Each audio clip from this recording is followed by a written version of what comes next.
Check one, check two.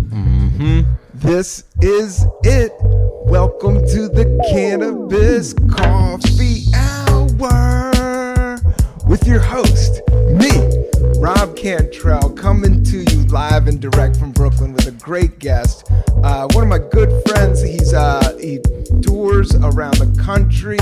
He plays Union Hall, Bell House, all the comedy clubs in New York City. He's also fascinating. He started out as a Christian rapper.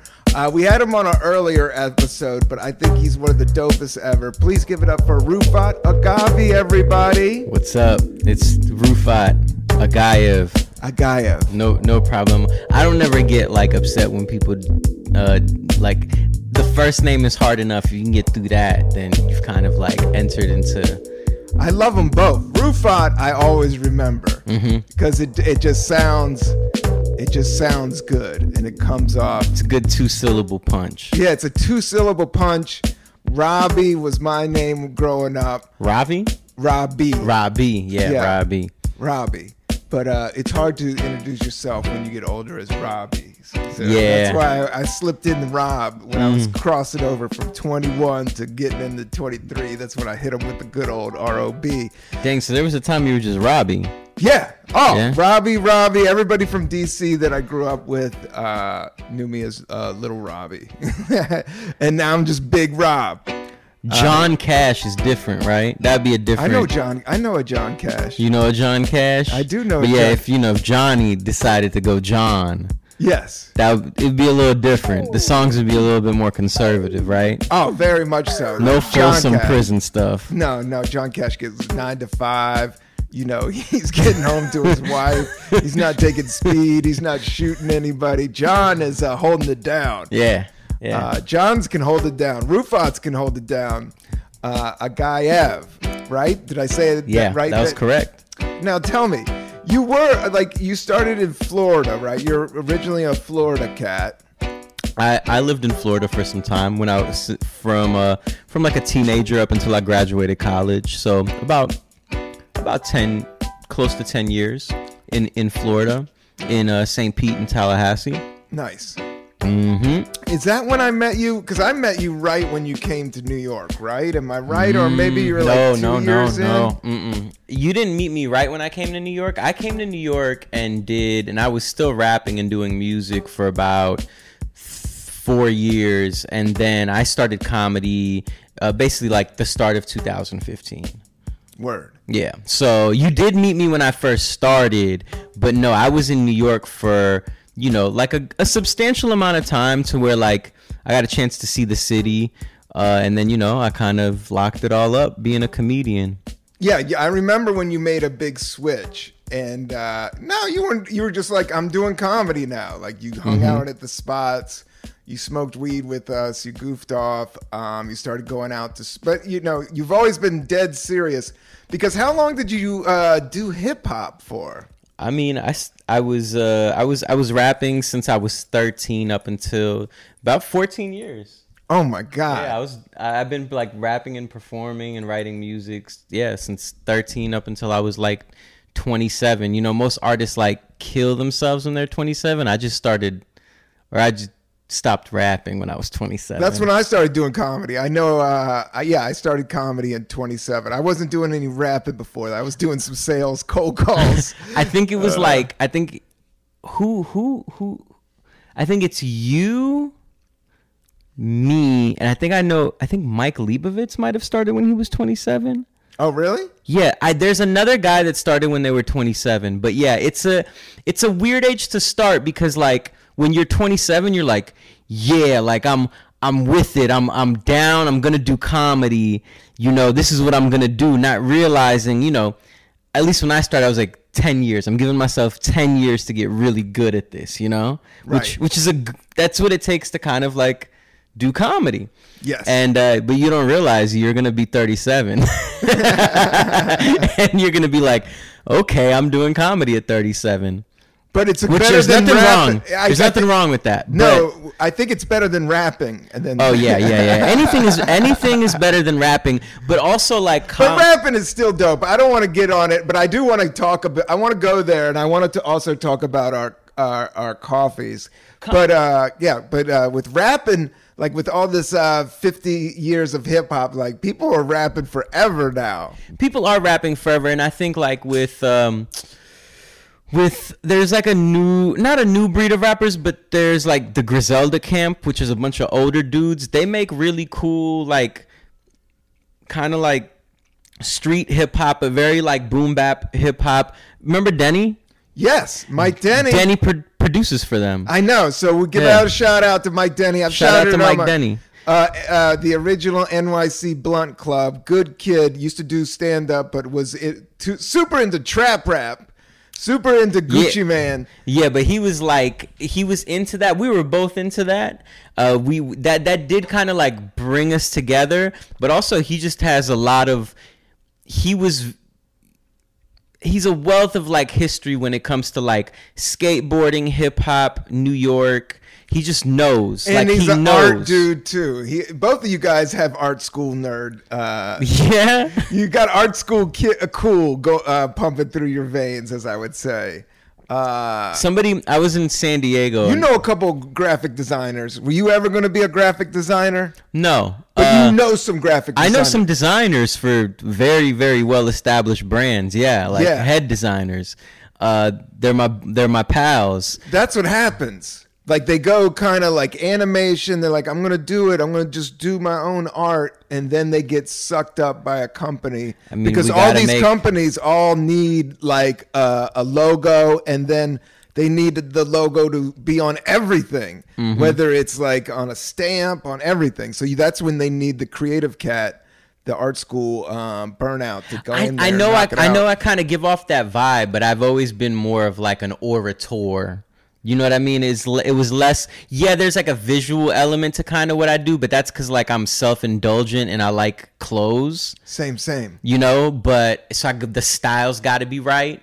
But no, it's always been like an orator thing, which is artistic in a sense, but also like it doesn't have to always be cool or Yeah, I can be the goal is to one day become a charlatan, manipulate people with delusions of faith and belief, and sway them for commerce. Well, you can do that on the internet. That's what all the AI bots are going to be doing here soon.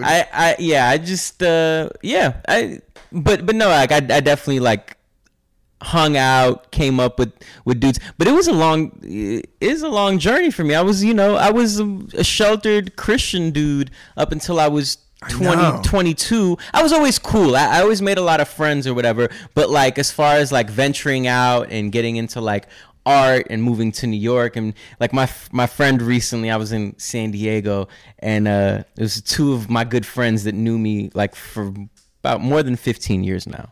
One of them has known me for like more than 20, and they're both talking to each other and like, yeah, Rufat, you're like a rebel avatar. That's what they said about me. They said I give off a rebellious vibe, and I don't know what it is. I personally do not think so.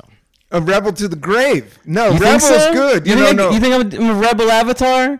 No, I don't think you're rebel avatar, but you definitely have a rebel spirit. You're definitely not working for the man. Oh God! You're definitely not wearing a wire. But yeah, no, being a rebel is good, man. I do believe in rebellion. It's just negative. I read this one book that blew me away, that rebellion is needed for evolution to take place. And there's negative rebellion, and then there's positive rebellion. Negative rebellion, I think, is like guns, shooting, violence. Positive rebellion's like Bob Marley, just intellectual, just turning, just the vibration up a couple notches. When the level is low, you got to turn it up. Yeah, but there's a rebel at what cost? Because here's the thing that I find, and maybe I'm speaking out of my element, because I do have to remind myself I'm not even 10 years in to stand up or this art form. I still got a couple more hits I need to take straight to the chin, a couple more knockouts I need to experience. But I would say I want to experience for once. I don't know if I've experienced it yet, and I'm very grateful for everything that I have, but I want to hear somebody talk about me and be like, he didn't deserve that. Oh, like he got that thing and he didn't deserve. I want to just get something that I don't deserve. Yeah. You know, I'm sick of working for shit. That's what I'm sick of. You want to be hated on by the mass. That's when you know you made it. I just want to not do some work and get something. Yeah. I've done that before. I was on a reality show called Last Comic Standing, the very first season, and you think you didn't deserve it? Oh, I deserved it. I was good. Mm-hmm. But I mean, everybody was pissed off. This is the very first season, and not to talk about this old ass fucking Jurassic 5 show. No, but this is, you know. But yeah, I did fast forward. I did hit hyperspeed, and it does throw you off, though. You know, coming up natural and coming up, you know, if your spot isn't blown up, that's kind of a good place to be always creative, because then you can still fuck them up. When everybody's eyes on you, they can kind of see like all your cracks, all your weaknesses. Mm-hmm. Like I kind of, right now I'm like, I'm glad nobody's really fucking with me, because I can work on this. You know, I could fuck up a couple episodes on this thing. I could do that. It gives you freedom to grow in the bushes a little bit. Yeah. So you don't want to be looked upon too fast. But yeah, the struggle is for real, and it does suck. But you are doing it, man. And both of them are hard as hell, man.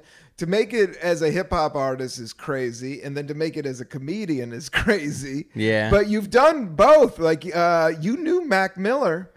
I opened up for Mac. I opened up for Wiz, like your Big Sean. That was all in like college, and the trajectory was good. If anything, the thing that I remember most about my experience as a rap artist, and the thing that like it kind of taught me with everything that I go through is like I met this really talented kid, and his name is Kyle, and we started a group together, and I stopped doing like more club, you know, more, because I started leaning into like more like college club, more like mass appeal type of rap, and that wasn't really me. And then when I met him, I kind of just like really took my artistry kind of serious. Is like I wanted to freak people out more, and I think that's always been like my thing, is like, even with comedy, it's like, what can I say? I want to freak you out a little bit, you know, like, and that's why when I first saw you, I was like, this is it. This is it. I freaked you out? No, but like you know how to shake people. Yeah. You know how to say some shit where it's like the other 6 comics are not going to give it to you like this. Yeah. Yo, that joke that you got about the bird and the worm. Oh, thank you. Dog. Oh, Rob, that shit is genius, Rob. Oh, thank you, Rufat. You're the bird and the worm. Oh, the bird and the worm. I don't know how you worded it, but God damn. Yeah, it's on my album if you want to go check it out. And I've been doing that bit loosely for years, but thank you, man. That shit is genius, man. And that was, I think that informed a lot of what I do, is that I wanna start crazy. Yes. And then I wanna take, by the time I get to the thing, I'm gonna fuck you up. Yes. I'm gonna try to fuck you up. Yes. You gotta fuck them up. No, you gotta push it. Creativity, like, especially with stand-up, it's kind of, I was thinking about this with rock and roll and with hip-hop and with stand-up. It is such a simple art form, and it can be so played out. That's what I get worried about, like the boom and everything. Because it is just a dude up there saying some shit. And then everybody starts to learn the joke pattern, which a good joke works and is good. But I was always wanting to try to push the next thing, whether it was a story or whether it was a concept, whether it's a vibe. A lot, but yeah, a lot of it is shaking it up, and that's how you find out by going through bullshit. That's how you find out about yourself. Yeah. Was letting go of hip hop, was that a weird one because you've been doing it so long, or was the weird thing is I remember like comedy almost got cooler than hip hop, or is comedy cooler than hip hop now, or is hip hop cooler than comedy? I think like both are experiencing like. Let me see. Let me see if I could sound sorry. Seismic shifts. I don't know. Yeah. But basically like I'm gonna be for real. Like a lot of comedy is corny. Yes. A lot of comedy is corny. A lot of hip hop's corny. Yeah, but that's just goes to show you that is a commerce influencing art as it always has. You know what I mean? Like commerce, like everyone is always gonna look at how much money I can make off something, and on if you're gonna try to cast a wide net and try to make as many people laugh, it's not gonna be like the most revolutionary thing ever. And so you just gotta like figure out if you want to be Beyonce or you want to be Norah Jones. Now, am I saying Beyonce is not talented? I'm not saying that at all. She has a good mask. Okay, no, you know what? Let's not use Beyonce as a what's it called? Because she's way too talented. But she's the queen. You know, she's like the Aretha Franklin. You know what I mean? Just like I would say, do you want to be Kesha or do you want to be Norah Jones? You got to figure it out. Because like Norah Jones is the god. Like she has an amazing voice. We're never gonna get anybody really like her, but you know, like Kesha is Kesha, and she knows how to sell records. Yeah, she was kind of doing a Lady Gaga, like Kesha kind of jumped. And I'm not even hating on Kesha like that, but I'm just saying that like technicality and skill and meritocracy and all that, none of that exists. Neither does the self. And yeah, the self doesn't even exist. So who's to say art should be respected by skill level? No, yeah.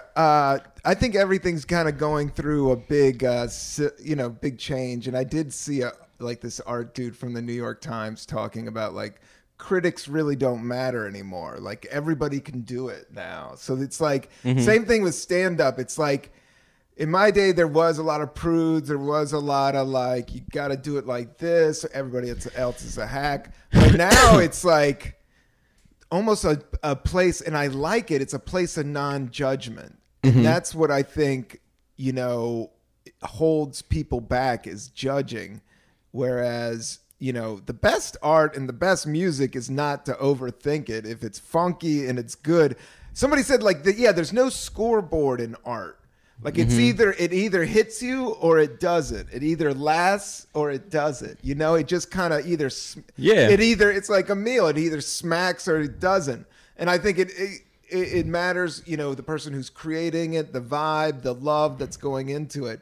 But yeah, Rufat, I think a lot of it's just like learning to be yourself and then channeling that in a comedic way with stand up. And that's the hardest shit. And because you get dragged by looking at all these other cats. And the more I've learned, the more I've been like, man, I should have just stayed as weird as possible. Because, I don't know. But I kind of like where I am. I like where the world's going. I like that I can make beats. I can make this podcast. Rufat, it was supposed to be a little bit smoother than this. He helped me with a card on the GoPro. Shout out to producer Tim. Shout out to what are we drinking? SANG Vietnamese coffee. SANG. It's pretty good. I'm feeling it. This is pretty good. Evening hours. It's a little weird aftertaste, but maybe that's just because it's not like regular Vietnamese coffee where it's just like pure sugar. Maybe that's why, Yeah, Vietnamese coffee's like got that milk sugar, that honey milk. Yeah. It's just like when you combine milk and honey, that's like the secret syrup. Yeah, this got a little potassium phosphate in it. You know what I mean? They're putting other stuff in it that you're not getting at the Vietnamese spot. Yeah, but some it's a chemicals. Little can. As cans go, this is a lot better. Let's say like a Red Bull of this would be I would be so fired up. Like, yeah. This is an oat milk cinnamon oat milk, which I like, which oat milk coats my stomach. I love I love oat milk. You know what I gotta get on? What's that? I gotta get, and I've had it before. I think I had it in Jersey. Yeah, I had it in Jersey. Yo, sesame milk. Sesame milk. Oh, Sesame nice. milk is dope because I love there's actually a Vietnamese spot over here that does black sesame latte. Oh my God. Yo, it's so good, man. That's crazy. So good. Sesame, because the thing about sesame seed bun, like it does make a difference. Like you ever have a hamburger and then you have it with a sesame seed bun? Mm-hmm. Like McDonald's just killed everybody when they broke out the sesame seed bun. That just took them out into, that's how they sold 1 billion hamburgers, because they started rolling out a sesame seed bun. Because a sesame seed, you're kind of getting that nuttiness, you know? Oh, yeah. I've been going through a big sunflower phase. I don't know if I could really notice it, but I like that it's there.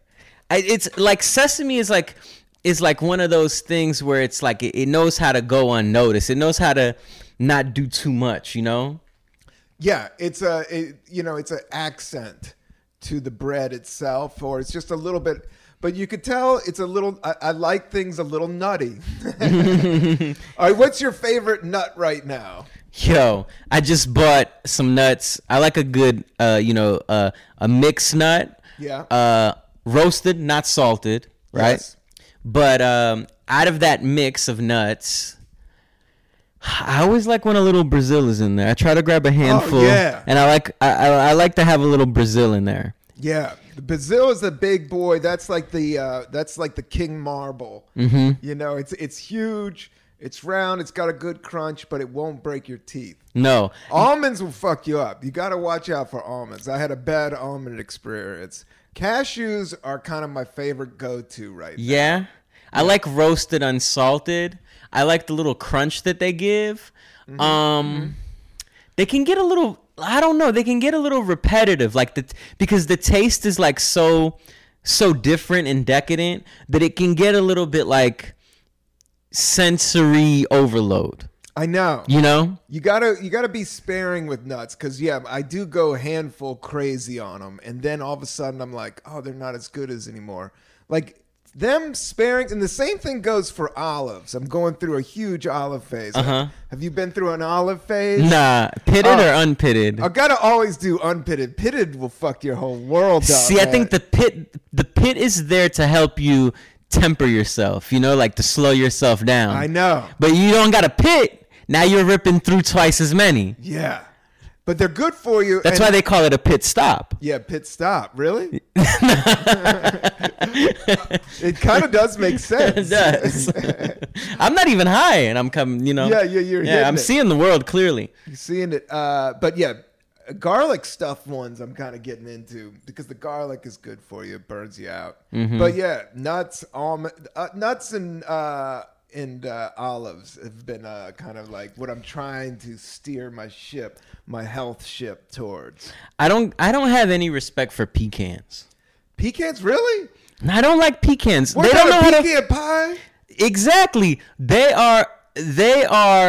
need things. Pecans always need some type of, something extra. Yeah. They can't survive out on their own. Sugared, yeah. They got to be cinnamoned up. They got to be sugared up. Roasted. But I do like them. I get them all, and walnuts are crazy. Oh, walnut's good. Walnut's good. Oh, they look like the human brain. They're just really dusty. You know what I mean? After a while, you got that dust. No. You got that, and then it kind of coats your mouth a little bit. I like a good walnut. Yeah. I like a good walnut. Shout out to walnuts. What about the pistachios without the shells? I find those so decadent, but I still will grab a bag now and then, like the barbecue joints. I haven't really been a big fan of pistachios. That's not my go-to. I go to a gas station, and I see the bag there, and I'm like, nah, it's just. What's your go-to at the gas station? Snickers? You could tell me for real. What are we doing? Well, are we on a trip? It's Are we cross country? You're kind of hungry. You're kind of hangry. They're not gonna have anything perfect. You just gotta grab and go. I'm grabbing some beef jerky, right? Are you still doing beef jerky? The hard beef jerky. Oh, nice. Like I like the there's this one beef jerky, like it really it's hard to chew. You know, I don't like when you get the beef jerky and that shit. It kind of feels like it's been sitting in some water. You know? That extra grease, that jerky. Oh, that Slim Jim grease. Nah, I like it. I like a dry, like, you know, a beef jerky that your teacher that hunts would bring in. It's like, this is venison. You need a dusty jerky. Yeah, you want your jerky dusty. I love a dusty jerky. Yeah, so like some jerky. Nice. If we're doing candy, sour straws, sour punch straws. Wow. Love sour. I've been eating them since I was a kid. You'll still do it? Yeah. So I mean, you know, sometimes I just gotta relive the nostalgia. But nothing is better than like some fresh fruit. But you're not getting fresh fruit at a gas station. So I do a Kit Kat, I do a Snickers, I do a Reese, and then I go up. I do the dark, but then I feel bad about doing the expensive Reese cup. And you want the expensive Reese cup, and then you're like, yo, I just paid $4 for a Reese cup. I got took. And then if we're at a gas station, it's like, you know, like more that, you know, out there. They're like, yeah, they don't, you know, they don't believe in equal rights for, you know, humans. They got baked. Yeah, like, you know, you don't have a lot of healthy options there. I'm going, especially like for a coffee. Yeah, I have a joke about this. It's like my closer is about gas stations. Yes. So I'm not gonna do it, but I do like going to like a place like a Wawa's, getting like a hazelnut coffee, and then topping it off with vanilla creamer. Oh yeah, man. Dude, I'll go nuts on those things. Dude, yeah, dude. Love a hazelnut with a vanilla creamer. Yeah, the truck stop coffee has gotten out of control. Well, not out of control. It's kind of gotten in because they'll have good coffee, but they go crazy with their creamers. They got the pump. You got a pump action almond flavored. Yeah. What's the flavor? They usually do a hazelnut. They usually do, what's the go-to? The joke is the Irish cream, but it's not booze. Yeah, the joke is I like a gas station off of exit because they got the big coffees, the big ass coffees, and they don't have oat milk there, right? They got Reese's Pieces creamer, you know? Yeah. Yeah, they got real milk from real cows that eat candy. We give these cows candy. That's your joke. Yeah, I'm not doing it. Check out Rufat doing that joke out on the road. But I love that. Yeah, they got cows out there. Yeah, that's how crazy it's gotten. It's definitely gotten that crazy. It's Reese cup. But I mean, that's what the average American. That's how the average American likes to drink their coffee. And you know, and on a deeper metaphoric level, is like, as a comedian, you got to figure out: are you gonna be the bitter cold brew? Or you're going to be the hazelnut coffee that needs the vanilla creamer. Sometimes, you know, you got to make these decisions about what you want to be. One thing I am with my coffee, and I feel bad about it, man. But I've been doing it lately. But I've been stepping in. Sometimes I don't. I'm just an iced coffee with a little bit of, I would like oat milk. If they don't have oat milk, I'm cool. If they got regular milk, I just go a little bit of milk. But when they milk it out, and they pour like a half a cup of milk into my shit. Oh, I've turned them down. I'll sit there and I'll be like, okay, that's it. Like I'll even like they'll do it, and I feel bad about it. But I hate when my I want to taste that iced coffee. You know, I want to taste the shit. SANG is the shit. It's pretty good. It's pretty good. Yeah, you know what I go, because I try to do intermittent fasting. So in the morning I'll go like shot of espresso or an Americano and no creamer or whatever. But I think my favorite coffee has to be oat milk flat white. Nice. I love a flat white.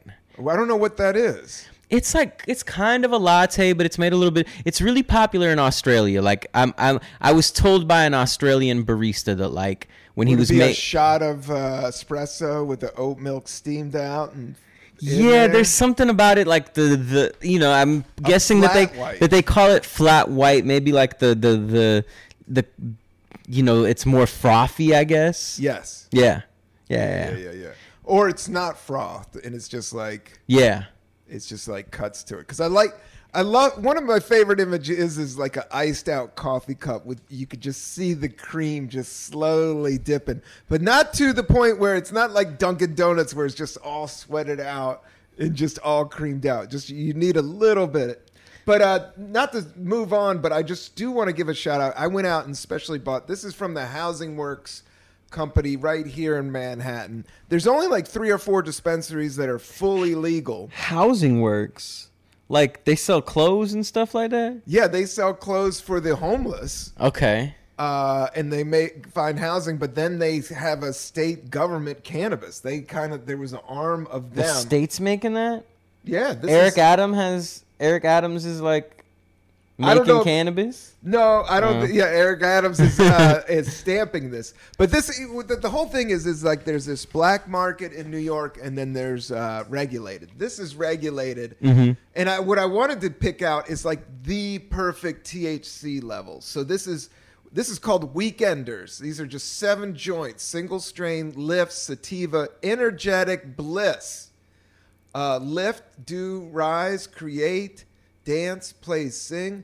Weekenders cannabis is responsibly grown on a small farms. Our cultivation honors a legacy of working with nature to create the finest plants possible. The result is the sativa-dominant flower expertly rolled for energetic effects of bliss and creativity. This is also a female-run company in Burryville, New York. So, do you want to try one of these joints, my man?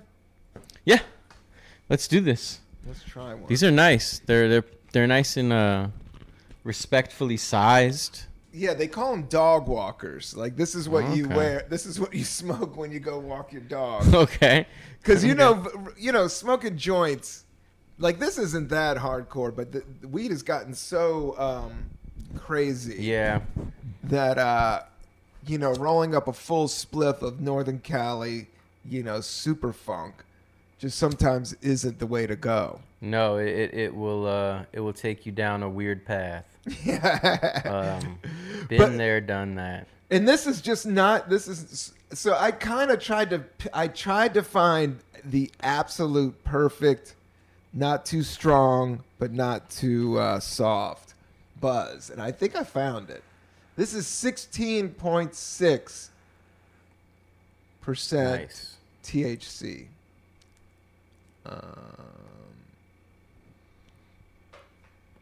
So yeah, these is all gonna be outdoor grown. Here you go. This is nice. Yeah, it's not too crazy. The bodega weed is good, but you can just get some really bunk shit out there. Have you had any bunk weed out there? No, because I'm not buying weed like that. You don't really smoke weed like that. And you know what? Thanks for doing the show. A lot of the times, I mean, I smoke weed, but like a lot of the times, people just give me weed. Like I got some weed over there. Some kid at the show was just like, "Hey man, I grow my own weed out in like Vermont. You want some weed?" I was like, "Yeah, I guess. Yeah, give me your Vermont weed." So, oh wow, this is delicious. But yeah, getting also, free for weed some from weird- stand-up is the best. And buying weed bums me out. I haven't bought weed in a while. Producer Tim hooked me up with some homegrown. But for this episode, Rufat, I wanted to kind of go out there and get the best of the best and let you try to taste some of it. Mm-hmm. But keep rolling. Keep talking to me. For some weird reason, again, just how my friends think I'm a rebel avatar, people look at me and they're like, "Oh, this guy smokes." And I don't really smoke. No, I don't really smoke that much. I'm not opposed to it. I do it. I've done it. But I never went through a phase where I was like, I need weed every day. I haven't, but then I did smoke every day. I kind of go back and forth. I'm kind of, and to tell you the truth, it's not good. A lot of this podcast, I wanted to try to class it up with cannabis and try to find an honest dialogue about what I like to smoke, when I like to smoke, and how I like to smoke. And so, like, this is like, I know where this is coming from. I know it's outdoor grown. And I know, I don't know. It just feels, I feel a little bit better about smoking it for some reason. Does that make sense? Yeah. Nah, definitely.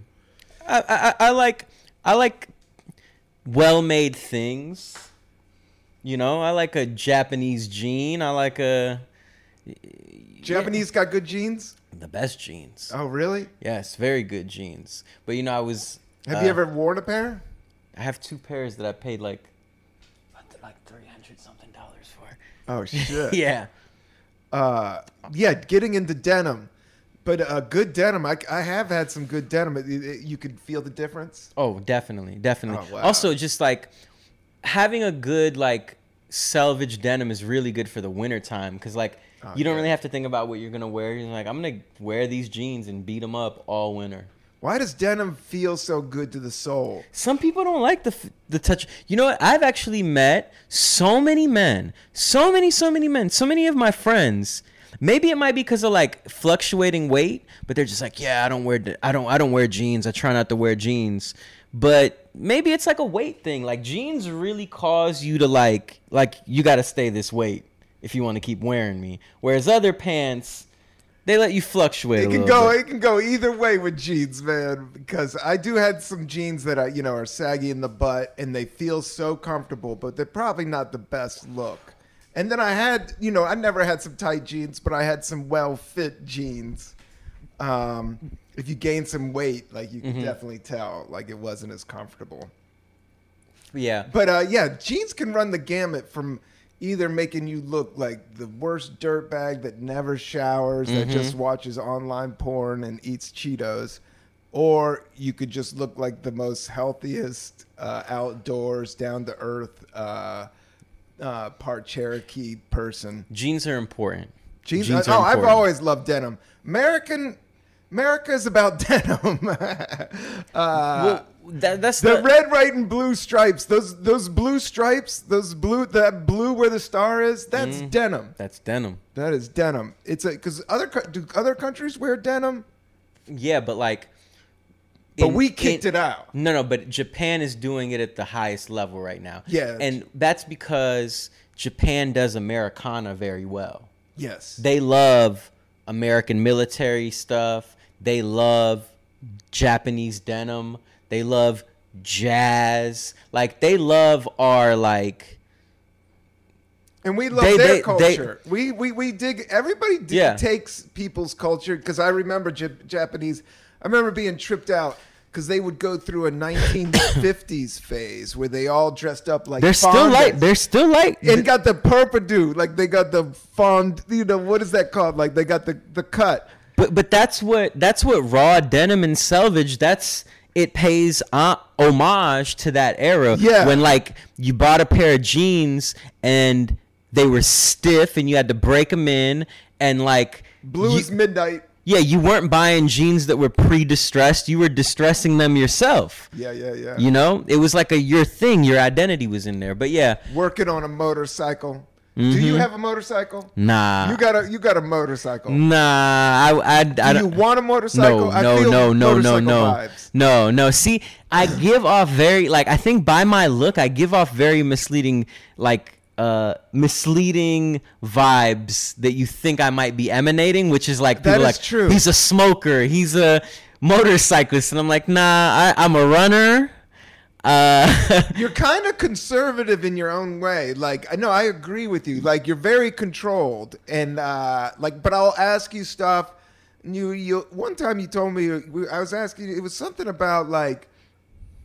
Black Lives Matter or something, but you were just more or less like, let's see how it all plays. You were just like, you were very patient, I don't know if you're always like that, but you were a lot more controlled than I thought you were. You weren't all emotion.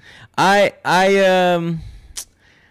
because I was like really radical in my faith, and sometimes I could be really radical about most things, but I knew what it was like to like have a worldview and form everything to agree with it. You know what I mean? Interesting. Yeah, you know what I mean? So having a worldview that now you feel as kind of wrong. Well, I had the same. I mean, Yeah. I think everybody has that. I had phases where I made fun of the people in the Grateful Dead, and now I love the Grateful Dead. Or it's like, I made fun of improv. Now like everybody goes through these things, and it's, I don't know. So when because I was so radical about Christianity, now I'm like really slow when it comes to like, when people tell me like, you have to accept this thing right now at this level, like you must be this excited about it, and I'm like, not that I don't support things or whatever, but like I'm just like, I don't know if what's the word that I'm trying to give, like I want to like take me picking stances a little bit slower. That's it. Yeah, like I just want to have good views about things. But you know what, on top of that, I'm feeling a little bit more led to also just like, instead of talking, fucking volunteer and do something. I haven't yet, but I'm looking into it, man, because I think that that's important. We get so like bummed out about our situation in life, and it's like, bro, go help a kid out. Yeah. You know what I mean? Go mentor somebody. Yeah. Maybe you won't be feeling like you know, crap or whatever if you just gotta do something service. Nice. Yeah. No, if you're in service, you can't think about yourself. And if you're thinking about yourself, you're already going in the wrong direction. Yeah. So yeah. But helping, you know what I always talk about on this podcast, I want to get one of those claws that you pull the thing, and I just want to go around and pick up litter. Yeah. You know, one of those? Yeah. I want to make that hip on my block, and I've said it for years, and I still haven't done it.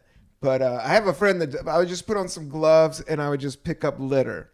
Because I do think just picking up around your zone, like you can affect your zone, and that's all you really have. So you can, you know, all you have is like 100 feet degree and all around you at all times, you know, physically. So you could create your zone whatever you want it to be, you know. So you could pick up your city. I can make a lame ass room into a dope room really easily. As you know, I mean, you paint still. I want to be, I think I want to coach like kids basketball. That's what I want to do. Oh yeah, that's great. I'm trying to look for like, hey, if anybody got a youth team, or go hire coach in college basketball. Yeah, could be a college basketball. Now you got to be able to play to do that. You know. Did you? Yeah, but you play. Yeah, but like you would have had to been a player, a D1 player. One of my buddies of the time was a hoop head, and he ran a kids after school thing in DC that took off. The whole city did it. Yeah. And he was just a hoop head, man. He just wanted to play basketball, and he always did summer camps. So he just put it together with all his friends that played basketball, and it worked. But yeah, you do gotta. You still play basketball? Yeah. I still play basketball. I've also taken up tennis recently. I've been like, no pickleball. No pickleball. That's what all the people. I'm not that old yet. Maybe when I'm old, I'll pick up pickleball. But what about ping pong? Oh yeah. I took my little brother to go play ping pong yesterday. At a club? At Brooklyn Bridge Park. Oh, nice. Yeah, they got the outside joints. Oh, those are awesome. And they got the basketball still there. Yep. And the roller rink. Yeah. Yeah, it's the most beautiful. It's the most dopest park in the world. It wasn't always like that. Nah, nothing in New York was. Everything has a dark history here. Oh yeah. Like most things, like they're good now, but like if you bring up like oh yeah, I went to Coney Island to go grab a slice of pizza like 30 years ago, people are like, how you're lucky you didn't get killed out there, kid. What are you doing? You know, like that was code for getting some heroin. Yeah, New York was a madhouse, and it was an adult playground. That's what I remember of it. It was like, this is where shit was like super adult. Yeah, because people can buy hard drugs and hire prostitutes easily here. Do you think when you tell people like you live in New York, like people that don't live here or in smaller towns, you think they think like you live in some type of immoral jungle? Because I get that vibe sometimes. A little bit. I'll go to like small towns and a lady will be like, "So where are you from?" And I'm like, I live in Brooklyn. She's like, "Oh my God, didn't 30 people get shot in a fire and a train took out a baby?" Like she's just like didn't an old man get his face carved out? Like all they hear about our city is just like, you're gonna get robbed, something bad's gonna happen. And living here, it's like, nah, man, it's kind of chill. I know, dude. It got a little danger element to it, but it keeps you on your toes. Yeah, but yeah. It's it's New York. It's not what it once was. I just yeah, that is funny when from people, they always open up with, I could never live there. I could never. I do want to experience nature a little bit more though. I love nature. I've been in cities for too long, man. I went DC to fucking San Francisco to LA to here. But I did a lot of nature between all that stuff. But yeah. San Francisco's really pretty, man. Oh my God. I know it's like going through shit right now, and it's people have a lot of things to say. It's a hot button issue. It is. But man, yeah, San Francisco's one of the most beautiful places I've ever seen in my life. It was, man. It blew my head because I was an East Coast, and a kind of like a kid from the South, like a small town. So I went there. I was like, holy shit. It was like a small city that had sick like nature views. Yeah. I mean, those hills are beautiful. Oh my God. Those hills are beautiful. And you're looking over like the edge of the ocean, the edge of the earth, like the sunsets. I remember just like driving around like out at that outer Richmond, like out at the ocean, and people were just like pumped. People were just checking out the sunset because it was the sun just dipping down at the end of the ocean. Yeah. Like we don't see, I guess people see it now with Rockaway, like there seems to be a lot of beachy vibes in New York. But in terms of SF and California, that was some like shit, man. Like, because I just remember some dude was like on a bench and he had a Walkman on and he was doing his exercises, watching the sun go down. I just remember I was driving. Oh shit. Might have lost that. That's all right. I got another one. Oh no, I'm fine. Okay. I'm fine. I smoked enough. I smoked enough. Yeah, San Fran is a beautiful place, but man, like, there's just always some craziness going on over there. Like, it's gotten worse. Like, there's always more petty crime. Like, the petty crime has gone up. It used to be like, it felt like kind of out west. Like it kind of felt like Colorado to me.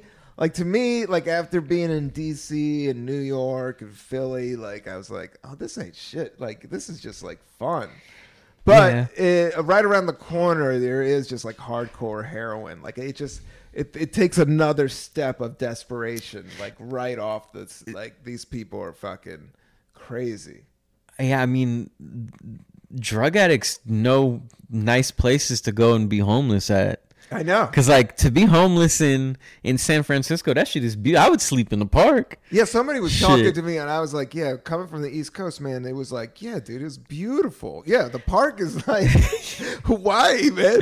It's like 72 degrees out, and the sun's out, and, like, not too hot, but not too cold. Just beautiful. Yeah, the SF vibe is like jeans, a T-shirt, and a sweatshirt, but you don't put the sweatshirt on. Not until it's like 8 p.m. Yeah, you put the sweatshirt on later, and then that's pretty much the rest of the day. But if the sun comes out, you might have yourself it's just like you might have to break out the shorts. Does it get really hot?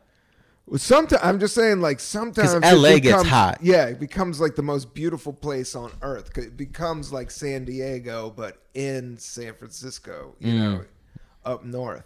I recently was in LA, and I know people are gonna hate me for saying this, but I kind of like LA. I have fun in LA. I think you would have fun in LA. LA is like all these grown adults, like all doing art and music and movie shit. Yeah. But a lot of them are doing it for real. Yeah. So, I mean, you could front on it all you want, but the dude just bought this house behind him for being on show X and show 3 and, you know, doing this and doing that. Like, California's, you know, I remember talking to somebody, like, it feels like you're raining. You'll stand next to somebody and they'll just get famous as, just like they'll be like Kanye rich or something. Yeah. Yeah. LA is, again, I love a city with hills. Pittsburgh, another city with hills. That's a great stand-up town. Yeah. It's it got smart people. It's weird. It just sucks that they're like so far away. Yeah. Like it's a dope. I think the thing with Pittsburgh, it's not also, an easy get to from New York. Pittsburgh, they were trying to turn it into like East Coast San Fran. It's becoming that. It's becoming a big tech town. I can see that. Yeah. I can see that because, it's cheap, and then it's just like, cheap land. Yeah, but now it's getting, fucking whenever tech moves in, everything goes up, dude. Yeah. Like, on the real, like, San Francisco was unlivable. No, who's paying them type of prices, yo? That shit is crazy. You got to be an Oracle DBA. Yeah. Like, that's wild that their rent is more than it is here in New York. Just wild. Yeah. But it's a dope-ass town, and everybody wants in. But it was always found out. And that's what somebody said about New York. New York was always crazy. Like, they've always talked the same shit about New York, even in the 1930s. Like, yeah. There's no way I could live there. It's crazy. Maybe rob my uncle. Yeah, so they've been saying that. I mean, all these things, you just got to get in the vibe. Do you feel like more shows are happening now in Brooklyn? Like, I think there's always been a strong scene in Brooklyn. Like, it's gotten better the last few years. It's changed. It's changed. Gotten better. But you know what? I don't know. Maybe it's because I was such a young comedian. But to me, like, the glory days of Brooklyn were just like when I hear stories about like Che, then my boy Kevin Barnett, then like the Lucas brothers. You know what I mean? Bird Luger. Yeah. Well, yeah. Wyatt Cenac. Just like I maybe it's because I was from the outside looking in, but I always thought that was like a cool time in comedy. Yeah, there was it's still going on. I mean, you never could tell, man. Maybe, but yeah, that was a really cool time in comedy when Hannibal was bubbling up. Yo, that's when everybody really got hyped on. I love that first Hannibal album, man. That album is amazing. Oh, cool. Yeah, the Animal Furnace? No. My Name is Hannibal, I think it's... Yeah, I think I remember seeing that Let album. me see. I don't listen to a ton of stand-up, but I like Hannibal. No, that's an album that I would like listen to. Yeah, I would listen to it. If it came on, I wouldn't turn it. Just because it has... Yeah, My Name is Hannibal Buress as his first album. It's so good, man. It's so good. He was grinding, and he wasn't doing any of those comedy clubs. He was grinding in all these different little rooms down here. He was a ticket. He was get a drink ticket comic, Yeah. But he focused on it, which was dope, and he kind of turned his back on all the club shit. It was really hardcore. I kind of dabbled in both, and I think it hedged my, Hannibal just went all in. Yeah. And won these hipsters over. But Brooklyn's always changing, and that's a wave. Like, the comedy waves are always going on, Mm-hmm. and you kind of create your own wave. Yeah. The older I get at it, it's like you just got to deal with, doing it yourself. Yeah, definitely, man. It's crazy to see myself this far in. I'm surprised I've stuck with it so long, but I signed up. You're doing amazing, dude. Yeah. Anytime that you're like prolific in New York, and you're doing all the best shows, you've worked all the best clubs. So many comedians have come and gone before that, and then I think you're just at the beginning of figuring this whole thing out. Yeah, I know that. I know that that's the crazy things, because I feel beat up and grizzled, but I haven't even stepped into like really being mature at this craft yet. Yeah. Totally. I'm waking up every day to new realizations of just being like, you got to produce. You got to just produce your own shit. and you got to take it really super serious. And like, yeah, the more you tighten up, but yeah, that's the thing about doing this podcast. I thank you for doing that. You know, you got to do it weekly, and we'll tighten up. You know. I think you could. I think the people watching can definitely tell like what the energy was like at the beginning of the episode versus when we smoked weed. Yeah, the energy got different, or maybe I feel like the energy got different, and that's just the weed. Well, do you think you're super high right now? I'm not super high, but I know I'm high. You're not losing it. You're itching your leg over there. But you're doing that. We all do that. Yeah. I watch myself on podcasts now, and I do say and duh, and then I do squirm. I will squirm during a podcast, and I'm trying to get cooler and cooler with it, you know. But I think people like when you lean into the things that aren't, and who cares what people like? But I realize that people laugh more genuinely, and I have a funner time on stage when I'm just like kind of bumbling and going kind of crazy the way I would in a regular conversation. Because I got like, when I start talking about something, I get really like almost conspiracy theorist level, you know, just blabbering about it. That's the point, man. That's what you want to get to, the point where you sound like a conspiracy theorist and you're about to spell out your whole what's that thing you write? Because I'm gonna be real with you. I mean, that's like, you gotta be pumped about what you're saying, you know? Like, you gotta be into the shit. With everything you do. I know you could be deadpan, but even being deadpan is doing a thing. Saying, like, you chose to say it that way. Yes. You know? You're not being deadpan just cause. No. That was a choice. That's a choice. That's what usually it is what I want to see. And I was like, I always wanted to see somebody I'd go out there and be bugged out. Well, like my favorite guys, I got to give a shout out to Mitch Hedberg, of course, and Arj Barker, and definitely like Jack Black and Tenacious D. Definitely like Zach Galifianakis. Love Zach. All the weirdos, all Love the freaks. Yeah, Zach is just hardcore fun. Live at the Purple Onion? Yeah, what?